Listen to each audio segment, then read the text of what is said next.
नमस्कार, झारखंड समाचार में आप सबों का स्वागत है। आइए जानते हैं आज की ताजा मुख्य खबरों को।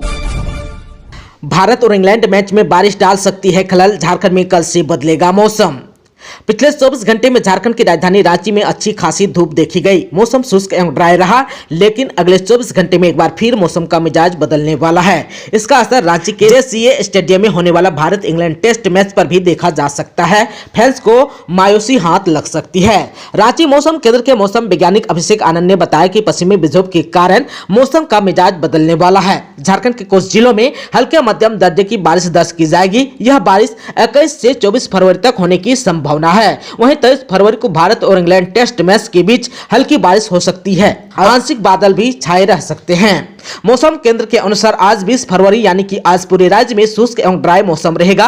कहीं बारिश होने के आसार नहीं है। दिन में खिली धूप और रात में न्यूनतम तापमान में 3 से 4 डिग्री की गिरावट दर्ज की जा सकती है। इससे शाम में लोगों को कनकनी का एहसास हो सकता है। वहीं 21 फरवरी को झारखंड के कुछ जिलों में बारिश दर्ज की जा सकती है, जैसे कि देवघर, दुमका, गोड्डा, साहिबगंज और पाकुड़ में बारिश की संभावना है। साथ ही 22 और 23 फरवरी को गढ़वा, पलामू, चतरा, हजारीबाग, कोडरमा, गिरिडीह, देवघर, दुमका, पाकुड़, गोड्डा और साहिबगंज में हल्की बारिश देखी जा सकती है। इसका हल्का असर रांची में देखने को मिल सकता है। हल्की बारिश के साथ यहां आंशिक बादल छाए रह सकते हैं। अभिषेक आनंद ने बताया कि रांची में इतनी तेज बारिश नहीं होगी, हल्की मध्यम दर्जे का अनुमान है, लेकिन यह मैच के बीच में थोड़ा खलल डाल सकती है। हालांकि यह बारिश का कोई तीव्र असर नहीं दिखेगा।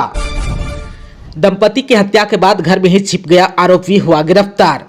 देवघर नगर थाना क्षेत्र के सिंघवा मोहल्ला में डबल मर्डर से सनसनी फैल गई। घटना बीती देर रात यानी कि सोमवार 19 फरवरी की रात की है। मोहल्ले में तालाब के सामने एक घर में चोरी की नियत से घुसे युवक ने 60 वर्षीय गृह स्वामी अनुज कुमार बर्नमाल और उसकी 55 वर्षीय पत्नी बासमती देवी की हत्या कर दी। दोनों पति पत्नी के सिर और चेहरा पूरी तरह से कुचल दिया गया। घटना को अंजाम देने के बाद आरोपित मृतक के घर के अंदर बने बॉक्स में छिपकर बैठ गया। घटना के बाद आस पड़ोस के लोग और मृतक के परिजन घटनास्थल पर पहुंचे। उन्होंने पुलिस को मामले की सूचना दी, जिससे नगर थाना सहित 4 थाने के प्रभारी समेत पदाधिकारी और पुलिसकर्मी मौके पर पहुंचे और घटना की जानकारी ली।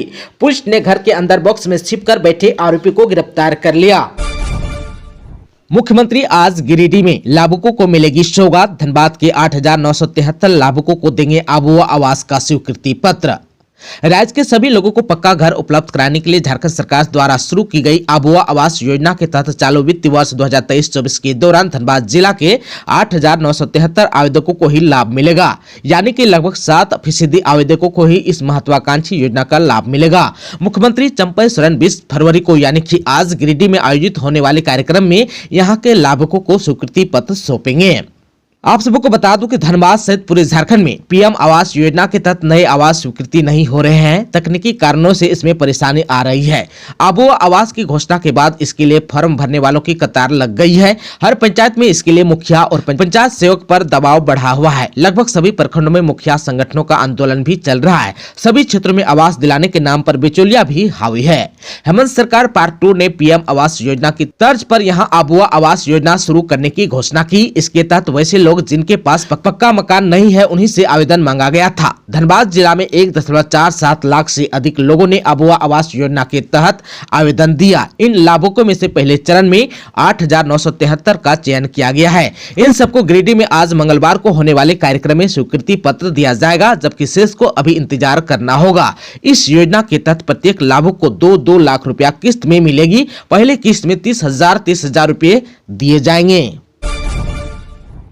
बहुत जल्द साहिबगंज के दौरे पर आ सकते हैं मुख्यमंत्री चंपई सोरेन, तैयारियां जोरों पर। साहिबगंज के समाहरणालय सभागार में सोमवार को जिला दंडाधिकारी सह डीसी हेमंत सती की अध्यक्षता में मुख्यमंत्री चंपई सोरेन के परिमंडलीय स्तरीय दौरा को सफल बनाने को लेकर बैठक हुई। डीसी ने बताया कि मुख्यमंत्री का परिमंडलीय स्तरीय दौरा साहिबगंज में प्रस्तावित है। उन्होंने टेंट पंडाल की व्यवस्था, विधि व्यवस्था संधारण, मुख्यमंत्री के गार्ड ऑफ ऑनर, हेलीपैड निर्माण, विभिन्न जगहों से मुख्यमंत्री के कार्यक्रम में सम्मिलित होने लोगों को दी जाने वाली सुविधाएं, पेयजल आदि की व्यवस्था, उन्हें बैठने आदि की व्यवस्था, शहर में यातायात नियंत्रण, वाहनों के पार्किंग की व्यवस्था पर चर्चा की गई। बताया कि मुख्यमंत्री चंपई सोरेन का कार्यक्रम पुलिस लाइन में निर्धारित किया गया है। उन्होंने 23 फरवरी तक सभी व्यवस्थाएं दुरुस्त कर तैयारियां पूर्ण करने का निर्देश दिया। बैठक के दौरान डीसी के अलावा पुलिस अधीक्षक, वन प्रमंडल पदाधिकारी, उप विकास आयुक्त, अपर समाहर्ता, अनुमंडल पदाधिकारी, सदर और राजमहल के पदाधिकारी, थाना प्रभारी और अन्य लोग भी उपस्थित थे। झामुमो का कटाक्ष, इसी केवल तिथि की घोषणा करेगा, चुनाव तो असल में ईडी ही कराएगा। झामुमो के महासचिव सह प्रवक्ता सुप्रियो भट्टाचार्य ने भाजपा के अधिवेशन में पीएम मोदी के बयान पर कटाक्ष करते हुए कहा कि उन्हें 2024 में बिना चुनाव लड़े और चुनाव जीते ही विदेशों से आमंत्रण मिल रहा है। उन्होंने कहा कि मोदी जी को भले ही बिना चुनाव लड़े विदेशों से आमंत्रण मिल रहा हो, मगर हमारे हेमंत जी को पूरे देश से आमंत्रण मिल रहा है। मोदी जी तो विदेश नहीं जाएंगे, पर हेमंत अपने देश में जरूर जाएंगे। उन्होंने इलेक्शन कमीशन यानी कि ईसी और ईडी का संबंध जोड़ते हुए कहा कि मोदी के जीत इस दावे के पीछे का सच्चाई कुछ और ही है। इलेक्शन कमीशन तो केवल चुनाव की तिथि घोषित करेगा, मगर चुनाव तो असल में ईडी यानी कि इंफॉर्मेशन डिपार्टमेंट ही कराएगा, जिसे अब इलेक्शन डिपार्टमेंट भी आप कह सकते हैं, जिसकी पटकथा पिछले 2 सालों से लिखी जा रही है। उन्होंने कहा कि जो भाजपा कांग्रेस मुक्त भारत बनाने का नारा देती रही, दरअसल वह कांग्रेस युक्त भाजपा बनकर रह गई है। देश में पिछले 10 साल में 740 सांसद विधायक ऐसे हैं जो कांग्रेस और अन्य क्षेत्रीय दलों को छोड़कर भाजपा में गए हैं। श्री भट्टाचार्य झामुमो प्रदेश कार्यालय में प्रेस संबोधित कर रहे थे। इधर श्री भट्टाचार्य ने बताया कि झारखंड को लेकर लोकसभा चुनाव की सीट शेयरिंग पर सहमति बन चुकी है। जो फॉर्मूला रखा गया था उस पर सहमति भी बन गई है। जल्द ही सीट पर संभावित प्रत्याशियों का ऐलान कर दिया जाएगा। उन्होंने कहा कि बस बिहार और उड़ीसा में थोड़ा पेच फंसा है, जिसे जल्द ही सुलझा लिया जाएगा। आय से अधिक संपत्ति मामले में शिबू सोरेन की अपील पर सुनवाई आज। आय से अधिक संपत्ति के मामले में लोकपाल की जांच का सामना कर रहे झामुमो के प्रमुख और सांसद शिबू सोरेन ने दिल्ली हाईकोर्ट में अपील याचिका दायर कर एकल पीठ के आदेश को चुनौती दी है। लोकपाल के जांच पर रोक लगाने से इनकार करने के हाईकोर्ट के एकल पीठ के आदेश को निरस्त करने की मांग की है। सोमवार को इस मामले की सुनवाई का मामला न्यायाधीश रेखा पल्ली और न्यायाधीश सुधीर कुमार जैन की खंडपीठ के समक्ष आया, लेकिन सुनवाई के दौरान याचिकाकर्ता की ओर से पेश होने वाले वरिष्ठ वकील कपिल सिब्बल की सुप्रीम कोर्ट में व्यवस्था का हवाला दिया गया और सुनवाई को आज मंगलवार तक के लिए स्थगित कर दिया गया। सुनवाई के दौरान याचिकाकर्ता की ओर से पीठ से कहा गया है कि इस मामले की लोकपाल के समक्ष आज मंगलवार को सुनवाई होनी है। ऐसे में पीठ जो है मंगलवार को इस मामले की सुनवाई करे। इस अपील को पीठ ने स्वीकार कर लिया। रांची में जय अभ्यर्थियों ने निकाली जेएसएससी की शव यात्रा, एक अनशनकारी की तबीयत बिगड़ी। रांची में झारखंड डिप्लोमा स्तर संयुक्त प्रतियोगिता परीक्षा का रिजल्ट प्रकाशित करने की मांग पर अभ्यर्थियों का आंदोलन जारी है। राजधानी रांची में जय प्रतियोगिता परीक्षा देने वाले अभ्यर्थी आमरण अनशन पर बैठे हैं। सोमवार को यानी कि 19 फरवरी को अनशन स्थल पर अचानक अफरा तफरी मच गई, जब एक अभ्यर्थी बेहोश होकर गिर पड़ा। वहीं दूसरी तरफ जिला प्रशासन के अधिकारियों ने एम्बुलेंस बुलाकर अनशनकारी अभ्यर्थियों को तत्काल रिम्स भेज दिया। आप सबको बता दूं कि जूनियर इंजीनियर परीक्षा का रिजल्ट जारी करने की मांग को लेकर अभ्यर्थी राजभवन के समक्ष 16 फरवरी से ही अनशन पर बैठे हैं। अनशन के चौथे दिन अभ्यर्थियों ने झारखंड कर्मचारी चयन आयोग की शव यात्रा निकाली। शव यात्रा के बाद अनशन स्थल पर अभ्यर्थियों ने सिर मुंडन भी करवाया। इस दौरान जेएसएससी के विरोध में अभ्यर्थियों ने जमकर नारेबाजी भी की। अनशनकारी अभ्यर्थियों का कहना था कि हमारी क्या गलती है। अभ्यर्थियों ने पूरी तैयारी के साथ परीक्षा दी थी। एक बार प्रश्न पत्र लीक होने तो दूसरी बार जेएसएससी परीक्षा संचालन नियमावली रद्द होने की वजह से डिप्लोमा स्तर की परीक्षा रद्द कर दी गई। इस बार टीसीएस के माध्यम से ऑनलाइन परीक्षा ली जाए। अभ्यर्थियों ने कहा कि जेएसएससी परीक्षा की फाइनल उत्तर कुंजी का रिस्पांस शीट जारी कर चुका है, इसके बावजूद रिजल्ट नहीं निकाला गया है। अभ्यर्थियों ने कहा कि हमारे भविष्य के साथ आयोग खिलवाड़ कर रहा है। यदि आयोग ने अभ्यर्थियों की मांगों पर गंभीरता से विचार करते हुए शीघ्र परीक्षा परिणाम जारी नहीं किए तो वे अपना आंदोलन और तेज करने के लिए बाध्य होंगे। धनबाद में बीएमएस ने बर्ता के बाद वापस लिया 23 फरवरी का आंदोलन, कुछ मांगों पर बनी सहमति।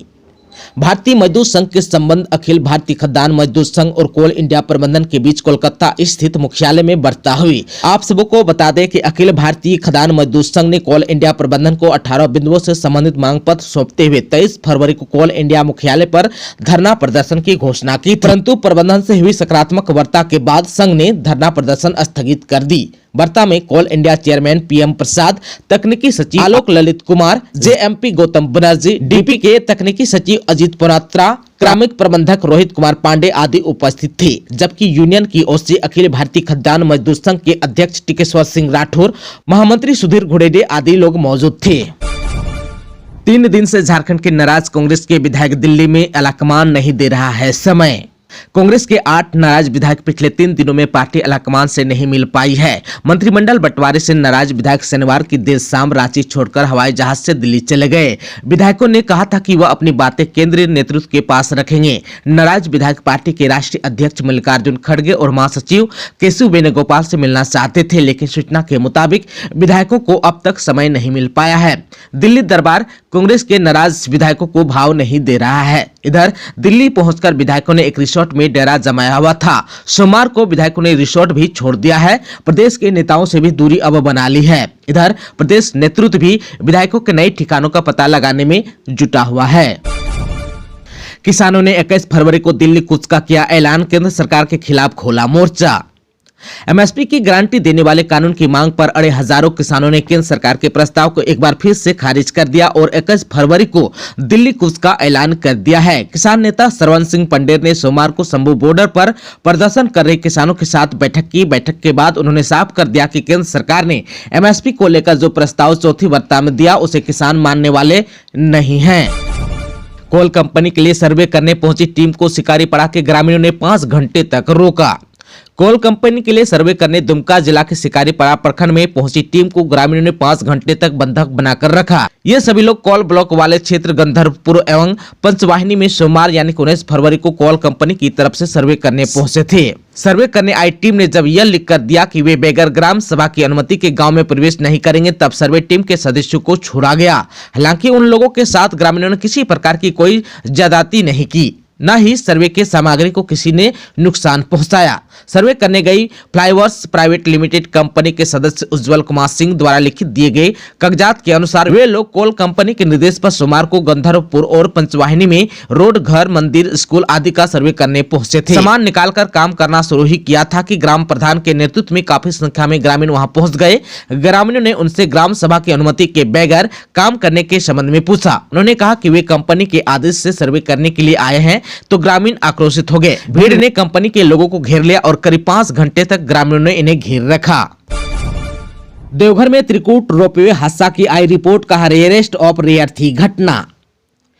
देवघर के त्रिकूट रोपवे हादसा मामले में रोपवे संचालन करने वाली कंपनी दामोदर रोपवे ने 9 फरवरी 2024 झारखंड टूरिज्म डेवलपमेंट कॉर्पोरेशन यानी कि जेटीडीसी को एक तकनीकी रिपोर्ट सौंपी। दामोदर रोपवे के सीनियर वाइस प्रेसिडेंट महेश महता के अनुसार जेटीडीसी को सौंपी गई रिपोर्ट में कहा गया कि यह घटना रेयरेस्ट ऑफ रेयर है। सभी तरह की नॉर्मल टेस्टिंग से भी स्टील निर्माण की अवस्था में हाइड्रोजन इंक्लूजन पकड़ में नहीं आ सकी, जो हादसे के कारण बना। इसके अतिरिक्त भी टेस्टिंग, ग्रीस आदि से संबंधित सभी जवाब रोपवे कंपनी की तरफ से जेटीडीसी को उपलब्ध करा दिए गए हैं। रोपवे कंपनी ने जेटीडीसी को यह बताया कि दामोदर रोपवे अपने खर्च पर रोपवे का संचालन दोबारा शुरू करने को तैयार है। इस मामले में जेटीडीसी द्वारा झारखंड हाईकोर्ट में भी जवाब दाखिल किया गया है। आप सबको बता दूं कि त्रिकूट रोपवे दुर्घटना 10 अप्रैल 2022 को हुई थी। इस हादसे के दौरान एक की मौत हुई थी, जबकि 2 लोगों की मौत रेस्क्यू के दौरान हो गई थी। हादसे के 22 महीने बीत गए हैं, लेकिन रोपवे को दोबारा चालू नहीं किया जा सका। रोपवे चालू नहीं होने की वजह से करीब 10,000 लोग प्रत्यक्ष और अप्रत्यक्ष रूप से रोजगार से जुड़े थे।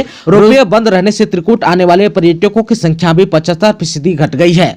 रोपवे बंद रहने से दुकानदार, फोटोग्राफर, टूरिस्ट गाइड, सुरक्षा गार्ड, वाहन चालक आदि बेरोजगार हो गए हैं। हालांकि त्रिकूट रोपवे को दोबारा चालू करने की मांग देवघर के विधायक नारायण दास विधानसभा में कई बार उठाया है। गोड्डा के ऊर्जानगर के राजेंद्र स्टेडियम में बन गया पंडाल, स्वदेशी रोजगार मेले की तैयारी पूरी। महागमा के ऊर्जानगर राजेंद्र स्टेडियम में आज 20 से 29 फरवरी तक आयोजित होने वाले स्वदेशी रोजगार मेले की तैयारी पूरी हो गई है। इस संबंध में स्वदेशी जागरण मंच के प्रांत संयोजक राजेश उपाध्याय ने बताया कि स्वदेशी मेला को लेकर 108 काउंटर बनाए गए हैं, जहां पर पंजाब, गुजरात, बिहार, झारखंड, जम्मू कश्मीर समेत देश के 11 राज्य के स्वदेशी उत्पाद का स्टॉल लगाए जाएंगे। मेले में स्वदेशी और लोकल उत्पादों की मार्केटिंग को बढ़ावा दिया जाएगा। बताया कि मेले का उद्घाटन समारोह में स्वदेशी जागरण मंच के अखिल भारतीय मेला प्रमुख सचिंद्र बरियार और संगठन मंत्री अजय कुमार शामिल होंगे। प्रांत संयोजक ने बताया कि आज 20 फरवरी को 3 बजे उद्घाटन और सांस्कृतिक कार्यक्रम का आयोजन किया जाएगा। 9 दिनों तक सांस्कृतिक कार्यक्रम प्रत्येक दिन आयोजित किया जाएगा। मेले के दौरान सामान्य ज्ञान प्रतियोगिता, मेहंदी प्रतियोगिता, भाषण प्रतियोगिता, रंगोली प्रतियोगिता, हस्तकला प्रतियोगिता, दंतोपंत टेंगरी पर निबंधन प्रतियोगिता, स्वावलंबी भारत अभियान पर विचार, सुभाष चंद्र बोस एवं बाबू गेनो के व्यक्तित्व और कृतित्व पर विचार विमर्श। 29 को अंतिम दिन राष्ट्र निर्माण में स्वदेशी विचारों की महत्ता विषय पर कार्यक्रम आयोजित किया जाएगा।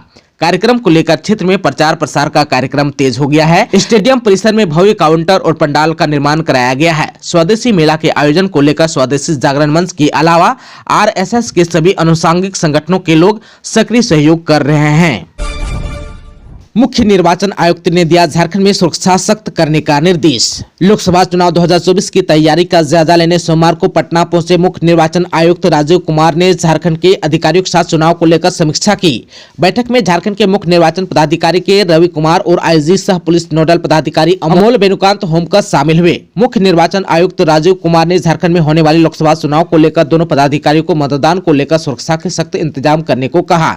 उन्होंने झारखंड के सीओ को निर्देश दिया कि राज्य सरकार की मशीनरी को हर हाल में तटस्थ रखा जाए, सभी राजनीतिक दलों और उनके प्रतिनिधियों को सम्मान अवसर मिले, किसी के साथ का भेदभाव नहीं हो। मुख्य निर्वाचन आयुक्त ने सोमवार को झारखंड के लोकसभा चुनाव को लेकर 1 घंटे का समय आवंटित किया था। इसमें सीओ को निर्देश दिया गया कि विधि व्यवस्था को हर हाल में कायम रखा जाए, बूथों पर मतदाताओं के लिए आवश्यक सुविधाएं उपलब्ध कराने और दिव्यांग वोटरों के लिए विशेष व्यवस्था करने को कहा। महिलाओं और युवाओं को चुनाव में भागीदारी बढ़ाने के लिए प्रेरित करने को भी कहा। साथ ही इसके लिए सुव्यवस्थित मतदाता शिक्षा एवं निर्वाचन सहभागिता कार्यक्रम का आयोजन बृहद पैमाने पर कराने का निर्देश दिया। मुख्य निर्वाचन आयुक्त राजीव कुमार ने झारखंड के सभी इन्फोर्समेंट एजेंसियों को अलर्ट करने की बात कही। उन्होंने मतदान के लिए सुरक्षा बलों का आकलन कर कम्युनिकेशन प्लान तैयार करने को कहा। राजीव कुमार ने अधिकारियों को लोकसभा चुनाव को लेकर एयरपोर्ट, रेलवे स्टेशन सहित बैंकों पर विशेष नजर रखने को भी कहा। आप सबको बता दूं कि देश में लोकसभा चुनाव की अंतिम तिथि 16 जून है। इसके पहले सभी चरणों में चुनाव संपन्न हो जाएंगे। खान सुरक्षा में बेहतर करने पर राजमहल परियोजना को मिला सम्मान। बोआरीजोर ईसीएल के द्वारा कनस्टोडिया खनन क्षेत्र की प्रगति मैदान में आयोजित वार्षिक खान सुरक्षा सप्ताह कार्यक्रम में राजमहल कोल परियोजना को 4 कप दिग्गज सम्मानित किया गया। ईसीएल हेडक्वार्टर के सीसीएमडी समीरन दत्त, डीजीएमएस के director of general Prabhat Kumar, ECL के तकनीकी निदेशक नीलांद्री राय ने परियोजना के महाप्रबंधक प्रभारी A N, OCP agent Satish Murari, Valmiki Yadav, P वर्णमाल को कप देकर सम्मानित किया। कहा कि राजमहल परियोजना सुरक्षा के साथ अन्य कार्यों में बेहतर प्रदर्शन किया है, इसलिए परियोजना के पदाधिकारी को पुरस्कृत किया जा रहा है। देवघर में महिला शिक्षकों ने पूर्व प्रधानाध्यापक पर अभद्र व्यवहार करने का लगाया आरोप। देवघर के CM school of excellence R Mitra +2 school Deoghar की महिला शिक्षकों ने स्कूल के पूर्व प्रधानाध्यापक कार्तिक प्रसाद तिवारी पर अनुचित और आपत्तिजनक व्यवहार के साथ अभद्र भाषा का प्रयोग करने और कटाक्ष करने का आरोप लगाया। महिला शिक्षकों ने डीओ को इस बारे में लिखित शिकायत भी दी है और डीसी और डीडीसी को भी प्रतिलिपि भेजी है। महिला शिक्षकों का आरोप है कि पूर्व प्रधानाध्यापक का व्यवहार महिला शिक्षिकाओं के प्रति हमेशा से अनुचित और आपत्तिजनक रहा है। पूर्व प्रधानाध्यापक के इस क्रियाकलाप से शिक्षिकाएं असहज और असुरक्षित महसूस करती थी। डर के कारण कहीं भी शिकायत नहीं कर पाती थी, परंतु जब यह सुनने में आया कि पूर्व प्रधानाध्यापक CM school of excellence R Mitra +2 school Deoghar में मैनेजर के पद पर आने के लिए प्रयासरत है तो वे काफी डरी हुई हैं। कहा यदि वह मैनेजर के पद पर नियुक्त होते हैं तो स्कूल के शैक्षणिक वातावरण पर प्रतिकूल प्रभाव पड़ने की पूरी संभावना है, इसलिए स्कूल के किसी भी पद एवं क्रियाकलाप में सम्मिलित होने से वंचित रखने की मांग महिला शिक्षकों ने की। शिकायत पत्र में महिला शिक्षक संगीता कुमारी, स्नेहलता आनंद, उषा सोरेन, विनीता, विनोदिनी सिन्हा, दीक्षा कुमारी, संध्या राय, रीता कुमारी, कल्याणी कुमारी आदि के हस्ताक्षर हैं। दोस्तों, अभी तक आपने चैनल को सब्सक्राइब नहीं किया है तो प्लीज चैनल को सब्सक्राइब कर बेल आइकन को प्रेस कर दीजिएगा ताकि खबरों का अपडेट आपको मिलता रहेगा। इसके साथ ही आज के खबरों में बस इतना ही। हमें दीजिए इजाजत। नमस्कार।